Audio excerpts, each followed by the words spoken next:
My name is Paul Einerson, Chief Operating Officer and Chairman of Geophysical Service Incorporated. I have a story to tell you about my company, which, by the way, has a fascinating history. GSI is the largest owner of marine seismic data in Canada. Most, if not all, the current large discoveries offshore Canada were made on GSI data. We are a Calgary-based company which licenses seismic data to clients in the oil and gas industry. We invested hundreds of millions of dollars in our data over many years by conducting seismic surveys in offshore areas of Canada and around the world. Our work has contributed to some of the biggest discoveries of offshore oil and gas fields for Canada, like Hibernia, Amalgamac in the Beaufort Sea, and Sable Island. I'm sure you've heard of these names, and I'm proud to be a part of these Canadian achievements. But there is another side to the GSI story. As a Canadian, one I'm not so proud of, because it's something that could happen to you, your family, or your business. We are currently fighting to protect our property.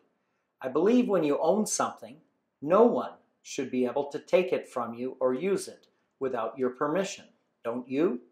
But this is what is happening to GSI.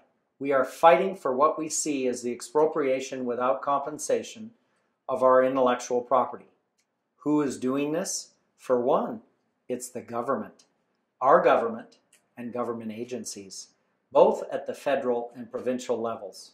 And we've also found out that some of our data is in the hands of some unethical business people too. They have used our property to make a profit as if they owned it. I like to call these individuals seismic pirates, but more on that in a moment. First, what kind of property are we talking about? It's confidential information, our proprietary intellectual property, something we have created.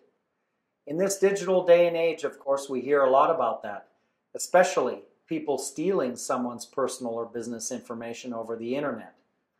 We all try to protect our valuable personal and business information.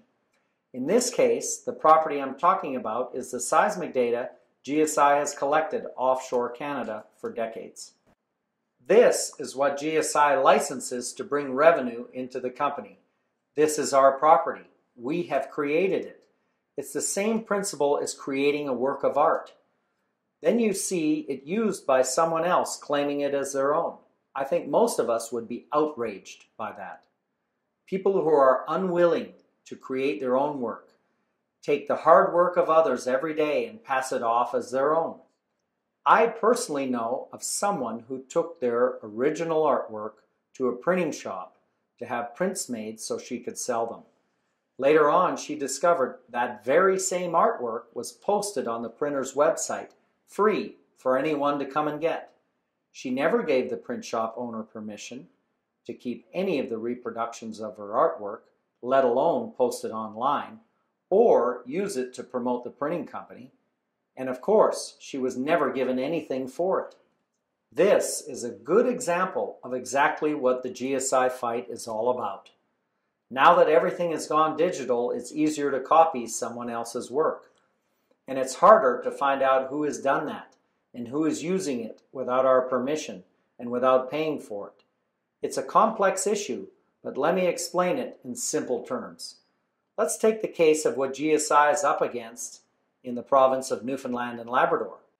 There, through both policy and action, the government of Newfoundland and Labrador is releasing our seismic data for free into the public domain to promote the province to oil and gas companies.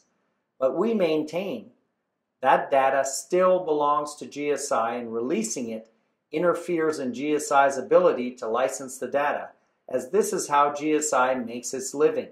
We own it. So how did they get it? GSI had to submit that seismic data to the offshore regulator, the Canada, Newfoundland and Labrador Offshore Petroleum Board, over the years as a condition of getting the permits to conduct our seismic surveys. For the same reason, we were forced to submit data to the Canada Nova Scotia Offshore Petroleum Board and the National Energy Board that manage other offshore areas of Canada.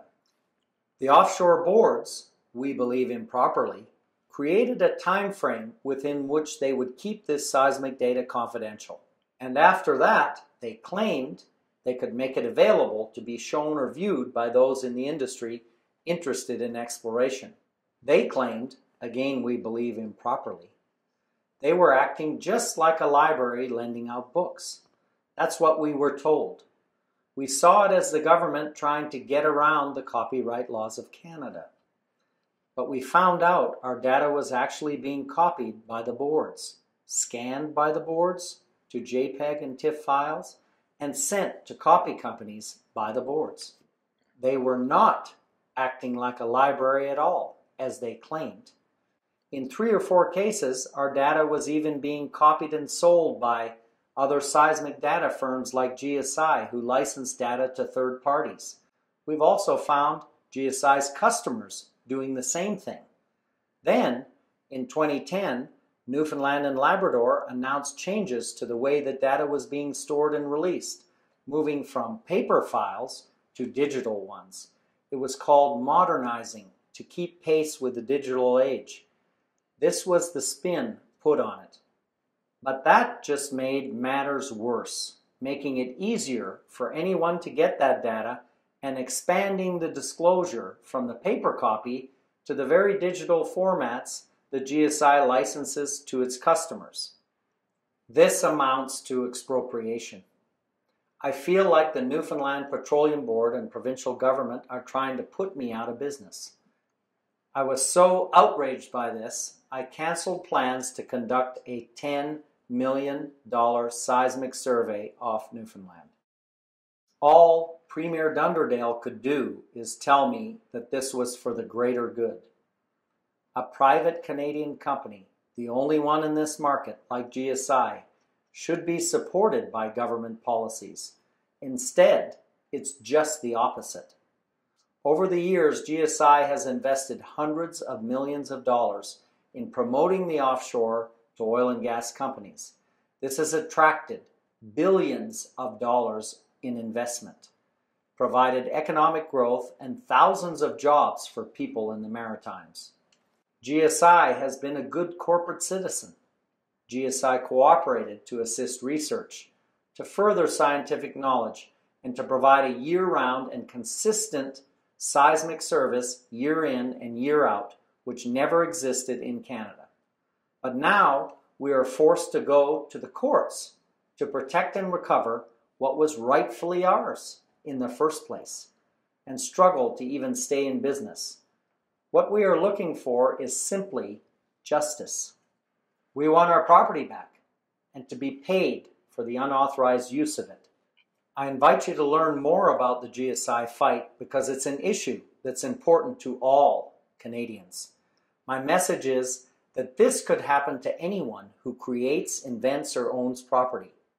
What if you are the next target for something that is said to be for the greater good? So why is this an important issue for all Canadians and for you? It's because it's a property rights issue. This is something that everyone should worry about. Am I next? The government shouldn't be allowed to get away with this, and compensation should be paid whenever property is expropriated in this way. In GSI's case, it's much worse. We have our competitors dealing in our data. We have our customers even relicensing and making money from our data. We are losing sales. We are in many lawsuits. It's a mess.